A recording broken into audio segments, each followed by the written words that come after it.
Hi friends. ఇప్పుడు నేను మాట్లాడే విషయం ఏముందంటే మన ఆంధ్రప్రదేశ్ డిప్యూటీ సీఎం గారి గురించి. చాలామంది ఆ సార్కి ట్రోల్ చేస్తుంటారు. ఓసారి సిక్ అంటాడు, ఓసారి హిందూ అంటాడు, ఓసారి క్రిస్టియన్ అంటాడు, ఓసారి ముస్లిం అంటాడు అని చెప్పేసి.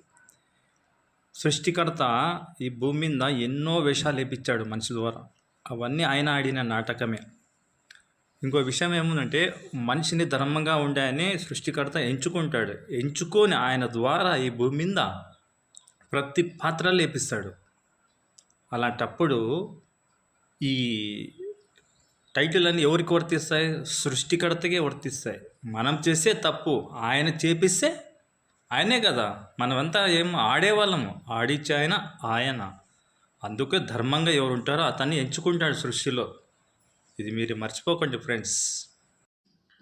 సృష్టికర్త కూడా అంతే ఫ్రెండ్. ఎన్నో అవతారాలు, ఎన్నో వేషాలు వేశారు కాబట్టి అవన్నీ మనుషుల ద్వారా వేపించి ఆయన నిరూపించుకునే దానికోసం ఈ మానవుని సృష్టిస్తాడు ఫ్రెండ్స్. దయచేసి మనం ఈ విషయాన్ని గుర్తుంచుకోవాలి. ఎవరేమన్నా మన జనసేన పార్టీ పవన్ కళ్యాణ్ గారి నాయకత్వం వర్తిల్లాలి. అలాంటి ధర్మమైన వ్యక్తి ఉండాలి.